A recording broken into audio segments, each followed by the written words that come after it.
다시 한 번 더 여러분 속에 임하기를 주의 이름으로 축복합니다. 오늘 여기 있는 본문 말씀에 보면은 유죄 판결을 받은 거예요. 우리가 성령이 검사가 돼 가지고 우리를 판결을 내리는 거예요. 근데 우리가 유죄 판결을 받았어요. 그 유죄 판결을 받아서 그 죄가 고발돼 버린 거예요. 우리의 죄가 대해서, 죄에 대하여, 의에 대하여, 또 세상에 대하여 이 고발에 대해서 이제 우리는 피할 수 없는 그런 상태가 된 거죠. 죄라는 것은 어떤 죄냐 하면은 예수 그리스도를 믿지 않는 죄. 의에 대해서는 하나님의 뜻대로 살아가지 못한 것. 심판에 대해서는 결국에 이 세상이 주관하는 모든 것이 헛되고 헛되어서 하나님께서 마지막에 심판주로 오실 것에 대한 겁니다. 거기에 대해서 우리가 유죄 판결을 받게 된 거예요. 법률적으로 보면은 유죄 판결을 받은 거예요. 그런 우리에게 이제 그 죄로부터 벗어날 수 있고 또 하나님이 원하는 삶으로 살아갈 수 있는 길로 성령이 우리와 함께 하시는 것입니다. 첫 번째로 보면은 오늘 유죄 판결 받은 우리의 모습을 오늘 여기 봅니다. 유죄 판결을 받게 됐던 원인 중에 하나가 요한복음 15장 22절에서 23절에 보면은 내가 와서 저희에게 말하지 아니하였다면 죄가 없어져니와 지금은 그 죄를 핑계할 수 없느니라. 다시 말해서 예수님이 오시지 않았더라면 믿을 일이 없으니까 죄가 없죠. 그러니까 이 당시에는 이제 유대인을 두고 하는 말이지만 일반적으로 봐서는 오늘 우리에게까지 다 임한 것을 말하죠. 예수님이 오시지 않았으면 뭐 믿을 일이 없는 거죠. 믿을 이유가 아무것도 없고. 근데 이제 예수님이 오심으로 인해서 바로 믿어야 될 이유가 생긴 거죠. 그럼 믿지 않으면은 결국은 그것이 죄가 되는 거죠. 근데 믿지 않는 정도가 아니라 도리어 예수님을 미워하기까지 한다. 예수님을 미워하기까지. 그래서 결국 예수님을 미워하는 것은 아버지를 미워하는 것이다. 왜냐? 예수님이 하나님으로부터 보냄을 받았기 때문입니다. 즉 다시 말해서 하나님을 미워하는 것이 됐다는 것은 거꾸로 말해서 하나님이 정인이 되셨다. 예수님에 대한 정인이다라는 것이거든요. 그렇다면은 인간이 예수님을 믿지 않는 것에 대해서 그 죄를 턱한 것에 대해서 핑계하지 못하는 거예요. 그래서 검사가 너는 죄인이야 라고 이야기했을 때 핑계할 수가 없는 거예요. 누가 정인입니까? 하나님이 정인이라는 거예요. 그래서 15장 25절에서는 그러나 이는 저의 율법에 기록된 바 저희가 연고 없이 나를 미워하였도다. 연고 없이 율법을 자기네들이 율법 속에 예수님이 없었다면은 왜 예수님을 미워하느냐? 왜 예수님을 십자가 못 박느냐? 연고 없이. 율법은 증거가 나와야 되는 거죠. 두 생인의 정인이 있어야 되고 증거가 있어야 되는데 율법을 신봉한다 그러면서 율법에 말하는 바 증거도 없이 왜 예수님을 미워하고 십자가에 못 박기까지 하느냐? 이유는 죄성 때문에 그렇다. 그것만 보더라도 너희는 죄인이 아니냐. 그것만. 너희는 하는 행동이 그게 죄가 아니냐라는 것이죠. 그래서 요한복음 15장 26절에서 보면은요. 내가 아버지께로서 너희에게 보낼 보혜사 곧 아버지께로서 나오시니 진리의 성령이 오실 때 그가 나를 증거하실 것이요. 너희는 아버지가 나를 보냈는데도 불구하고 너는 나를 믿지 않고 또 율법을 너희들이 믿는다 하면서도 율법의 말씀대로 증거도 없이 연고도 없이 나를 괴롭히고 미워하고 십자가에 못 박혀 죽이고 이렇게 너희가 마음대로 했지만 그러나 성령이 오시면은 너희가 그 죄를 알게 된다. 왜냐? 성령이 오셔서 나를 증거할 거니까. 야, 옛날에 예수님 보냈는데 너 예수님 어떻게 했냐? 너희들 예수님 보낸 예수님 어디 가셨냐? 물을 때 너희는 뭐라 그럴래? 기분 나빠서 그냥 십자가 못 박았습니다. 너희들 그러면은 너희 죄가 드러나게 된다. 뭐로 말미암아? 성령으로 죄에 대하여. 할렐루야. 예. 믿지 않는 사실이 정확하게 아주 정확하게 성령이 오셔서 그것을 분명하게 증거를 내는 거예요. 그들이 율법을 믿고 율법대로 한다고 막 했지만 그들은 율법에 있는 증거를 대지를 못했지만 성령은 오셔서 예수를 믿어야 될 이유를 증명해 주시는 거예요. 사랑하는 여러분, 우리가 헌신이라는 것은 뭐냐? 자주 말씀드리지만 나를 포기하는 거예요. 나를 포기하고 오늘 오전에도 말씀드린 것처럼 벽돌이 하나 있어가지고 뭐 베개로는 쓰겠네요. 딱딱하긴 해도. 그러나 그 하나까지 아무것도 못하는 거예요. 그 벽돌이 모여서 집이 되고 비바람을 맞고 다 하는 거거든요. 그러니까 나 홀로 신앙생활은 글쎄요. 구원은 얻을지 몰라도 덕은 없는 겁니다. 덕. 덕이라는 말을 말씀해 드렸죠. 덕이란 말은요. 벽돌을 하나하나 쌓아 올려놓은 것을 덕이라 그래요. 그래서 덕을 쌓다라고 표현하는 거예요. 그래서 토담을 쌓듯이 쌓는 거예요. 토담이 눈에 보기에는 잘 싼 것 같은데 봄 되고 겨울 되고 봄이 되니까 풀려가지고 이렇게 우르르 무너지거든요. 거짓된 덕을 쌓은 거죠. 사람들 앞에서만 이렇게 하는 것이 하지만 실제적으로 그 사람의 성품은 아주 고약한 성품이었다는 거죠. 그러나 그렇지 않고 진실되게 토담을 쌓듯이 차근 진솔하게 살아온 사람은 벽과처럼 이런 담을 쌓은 사람들처럼 아주 견고하는 거예요. 겨울 지나고 봄이 오더라도 무너지지 아니하는 아주 견고한 모습이 된단 말이죠. 그게 덕이라는 것은 그걸 덕이라 그래요. 옛 어른들이. 성경도 마찬가지입니다. 덕이라는 것은 벽돌과 벽돌을 다 이어서 서로 연결해서 가는 걸 말하는 거예요. 그래서 에베소서에서 서로 연결해서 건물마다 지어져 가느니라. 그래서 이스라엘 사람들은 이 덕을 어디에 비유하느냐? 감람나무에 비유를 합니다. 감람나무에. 이스라엘 사람들은 이 덕이라는 부분을 그래서 집을 지어서 살잖아요. 그러면은 감람나무를 꼭 심어요. 이 감람나무 수명이 굉장히 길고요. 그리고 이 감람 열매가 나오는 곳이 안 쓰이는 곳이 없어요. 그래서 그만큼 풍성하고 적용점이 굉장히 넓고 사용 용도가 넓다 보니까 이것을 덕이라는 의미에 두는 거예요. 그렇게 해서 이제 하다가 자녀가 커서 분가시켜야 되죠. 분가시키면은 바로 그 옆에 감람나무를 또 심어요. 심고 그 옆에 집을 지어주는 거예요. 그래서 이 감람나무가 아버지와 아들 사이에 연결하는 매개체, 한 집이다라는 뜻이에요. 그래서 이 감람나무를 베어버리면은 원수지간이다 해서 팔레스타인 지방은 전쟁에서 원수의 뜻을 표할 때 감람나무를 잘라버리는 거예요. 그러면 이제 전쟁을 시작하는 거예요. 그래서 이 감람나무를 팔레스타인에서는 덕이다라고 표현을 해요.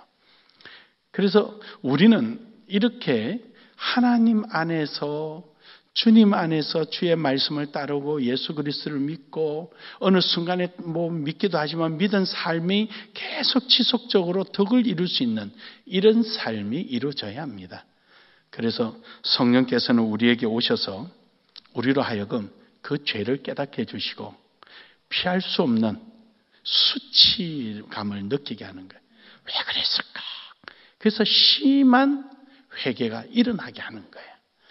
창자가 뒤틀릴 정도로 심한 회개가 일어나게, 심한 수치감 때문에. 그리고 무력감, 그러면 이제 어떡하지? 하도록 성령은 우리를 알게 하는 거예요. 그런 다음에 우리를 인도하기 시작합니다.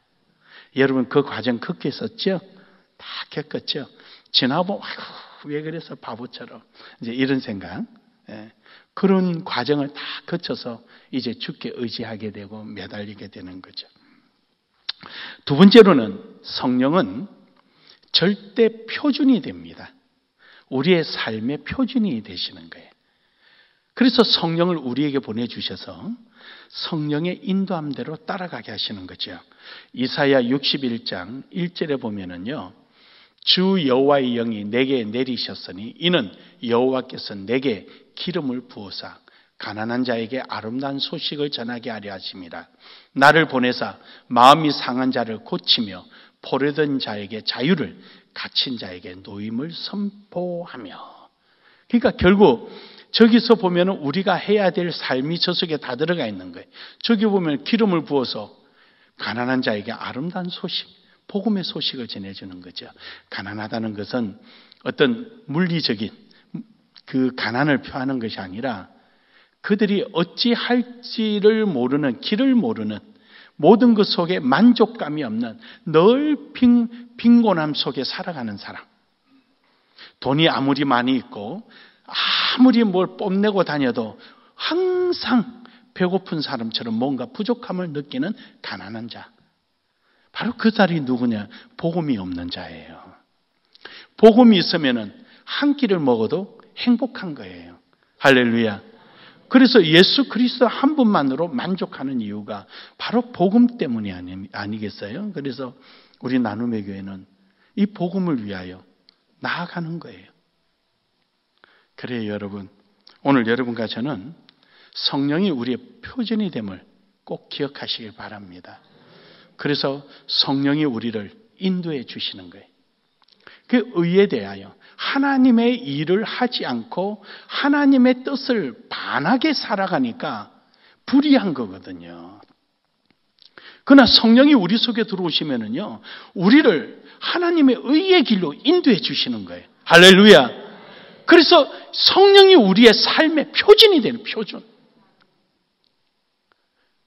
그래서 우리에게 자유를, 평안을, 능력을 함께 하시는 거예요.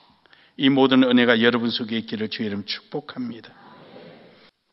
여러분, 하나님께서는 우리를 실패하지 않도록 항상 우리와 함께 하심을 믿으시길 바랍니다. 그래서 요한복음 14장 26절에 이런 말씀을 하셔요. 보혜사 곧 아버지께서 내 이름으로 보내실 성령 그가 너희에게 모든 것을 가르치고 내가 너희에게 말한 모든 것을 생각나게 하리라. 할렐루야. 그래, 결국 성령이에요. 결국 답은 성령이에요. 하나님의 말씀을 듣고 잃어버리고 있을 때 성령은 우리 속에 와서 주님의 말씀을 기억나게 해주시고 그 길을 인도하게 해주시고 이끌어 주시는 거예요. 우리가 이번에 법인을 만드는데 그 필리핀의 그 학교 관계된 사람들의 이름을 다 뺐어요. 빼니까 화가 나가지고 우리를 이렇게 못 믿어서 이사 자리에서 빼냐고. 거기 이사는 설리나, 에이젤, 마이라, 멜, 그 다음에 거기에 돈 좀 내라고 우리 조카, 그 다음에 장로님 이렇게 넣었어요. 그래서 필리핀 사람이 4명은 다 우리 선교사를 다 채워놓으니까 화가 나가지고 그래서 아무 소리 안 했어요. 전화가 왔다 그러는 거예요. 그냥. 그래 제가 가서 당신네들은 학교를 운영해야지 재단 이사에 들어와서는 안 된다. 학교를 운영해라. 당신은 영원히 학장이다. 그러니까 걱정하지 말고 당신은 교무부장이다. 그렇게 했더니 그런 거냐고. 그리고 다시 웃더라고요. 그래가 이제 해결을 했어요. 그러니까 사람은요 어느 나라나 할 것 없이 다 자기 욕심이 있고 자기 하고 싶은 대로 하고 싶은 마음이 다 있어요. 그러나 아무리 그럴지라도 하나님이 함께 하시면 그냥 다 녹아져 내리는 거예요. 할렐루야. 예. 여러분, 우리는 성령이 우리의 삶의 표준이요 기준이 되고 그래서 성령의 인도함을 받는 은혜가 있기를 주의 이름으로 축복합니다. 로마서 8장 1절에서 2절에 보면은요. 그러므로 이제 그리스도 예수 안에 있는 자에게는 결코 정죄함이 없나니. 왜 그래요? 바로 예수 그리스도로 말미암아 성령이 임하게 되고 그 성령을 통하여서 예수 그리스도의 말씀대로 살아가고 인도하는 대로 우리가 의의 길을 행하고 있는데 무슨 놈의 정죄가 있겠습니까? 이미 예수 그리스도 안에서 모든 것이 해결된 상태 아니겠습니까? 뿐만 아니라 그리스도 예수 안에 있는 생명의 성령의 법이 죄와 사망의 법에서 너희를 해방하였습니다. 할렐루야. 바로 성령의 법이. 성령이 우리에게 오심으로 말미암아 이제 그 모든 것들로부터 해결해 주신 거죠. 완전히 갈라지게 만드신 것입니다. 이름으로 인해서 에베소서 2장 18절에 우리의 모든 수고와 헌신의 노력이 하나님께로 나아가는 일이 되는 거예요. 그때는 나를 위해서 일을 하고 내 기분에 의해서 일을 하고 체면에게 나아가기 위해서 일을 하고 책임 때문에 일을 했다면 이제는 하나님께 앞에 나아가기 위한 일을 하는 거예요. 우리 이런 헌신이 있기를 주의 이름으로 축복합니다. 네. 하나님 앞에 나아가기 위해서 우리는 헌신하는 거예요. 이런 삶을 살아가는 사람에게는 어떤 결과가 오느냐. 고린도전서 15장 10절에 보면은요. 그러나 내가 나된 것은 하나님의 은혜로 된 것이니 내게 주신 그의 은혜가 헛되지 아니하여 내가 모든 사도보다 더 많이 수고하였으나 내가 한 것은 아니요 오직 나와 함께 하신 하나님의 은혜로라. 자기를 드러내지 않고요. 엄청난 일, 다른 사도들보다 더 많은 일, 다른 사람보다도 더 수고한 일, 많은 일을 했지만 이것을 결코 나의 자랑으로 삼지 않고 하나님의 은혜임을 고백하는 모습으로 아주 겸손한 모습으로 사는 거예요. 아멘. 네. 세상적인 임금들은요. 자기가 높다고 그러고 자기 위에는 없다고 그러고 자기가 다라고 그렇게 큰 소리 치지만 그러나 하나님의 은혜를 깨닫고 성령의 이끌림을 받은 진정한 사람은요. 자기가 한 것이 아무리 뛰어나고 힘이 있고 능력이 있다 한다 할지라도 그것은 모두 다 하나님이 하셨습니다. 이렇게 자기를 내려놓을 수 있는 사람이 돼야 될 줄로 믿습니다. 이번에도 그 수요 예배 때 저 필리핀에서 수요 예배 때 하나님의 은혜에 대해서 설교를 했어요. 가면 이제 성경 하나를 선택해서 새벽 예배부터 수요 예배 계속해서 성경을 이제 소개를 해주는데 그날도 이제 그 수요일 날 그 하나님 말씀을 전했더니 은혜에 대해서 설명했어요. 했더니 나 이번에 장학금 안 받겠습니다. 그래서 장학금을 받은 걸 다 돌려내 놓더랍니다. 그래가지고 얼마나 고마운지 끝나고 나니까 80만 페소. 80만 페소면은 거의 2천만 원이 넘습니다. 헌금이 들어와 있었어요. 하나도 안 놀라는 거죠. 우리가 그 학생들 교사 작정 헌금 10,000원씩 20,000원씩 했는데 우리 그만큼 안 나왔어요. 우리 100몇십만 원 나왔어요. 그런데 학생들은 그날 수요일날 설교하고 다 끝나고 나니까 쌈짓돈 끄잡아내고 비행기값 차비는 있나 모르겠네. 그 다 해놓고 갔는데 80만 페소 나왔어요. 여러분 필리핀에서요 80만 페소면은 우리나라에서는 8억입니다. 8억. 8억 돈이에요. 8억 돈. 2억 돈이에요. 2억 돈. 10배 이상 차이 나잖아요. 2억 돈이에요. 학교 교사 월급이 우리가 8,000페소 준다 그러잖아요. 8,000페소. 그러니까 엄청난 헌금이죠. 내가 너무 고맙고 학생들이 이쁘고 이런 그게 다 열매예요. 열매. 그냥 맺어지는 게 아니에요. 디모데전서 4장 15절에 보면은요, 이 모든 일에 전심전력하여 너의 성숙함을 모든 사람에게 나타내게 하라. 그래요. 이제 우리의 신앙의 성숙함이란 게 뭐가 있습니까? 성령 따라 사는 게 성숙이죠. 딴 게 성숙이 아니에요. 성령의 인도함 따라 사는 거예요. 그게 성숙이에요. 저는 그 필리핀 그 학교 그 작정을 아직 안 했어요. 저는 어떻게 하려고 그러냐면은 커피값 오늘 한 번만 양보하고 딱 호주머니에 손 넣고 침 한 번 딱 삼키면은 딴 사람 낼 거 아니에요. 그럼 그거 이제 헌금 내고 이제 이러려고 지금 내가 작정을 했어요. 지금 이제 그 어디 밥 먹으러 가면 가만히 한 번만 침 딱 삼키고 있다가 그 돈 모아서 내려고 그래요. 이제. 그럼 작정한 것보다 훨씬 많이 낼 것 같아요. 자, 내가 아주 그렇게 작정을 했어요. 제가 지금. 꽤 모아놨어요, 그래도. 그래서 우리는 그 많은 사람들에게 성령에 이끌리고 성령의 사람이고 예수 그리스도의 사람이라는 것을 우리는 보여주는 거예요. 성숙이라는 것은 바로 그거거든요. 그걸 보여주기 위해서 억지로 하는 게 아니라 성령이 인도하는 대로 의에 대하여 순종하고 따라가면 그 모습이 보이는 거죠. 아멘. 고린도후서 4장 16절에서 18절에 보면은요. 그러므로 우리가 낙심하지 아니하니 우리의 그 사람은 날마다 낡아지나 우리의 속 사람은 날로 새로워지느니라. 끝에 왕끈을 쓰고 머리에 왕끈을 쓰고 칼을 쥐고 막 큰 소리 쳐도 속은 썩어 있고 끝만 있는 거예요.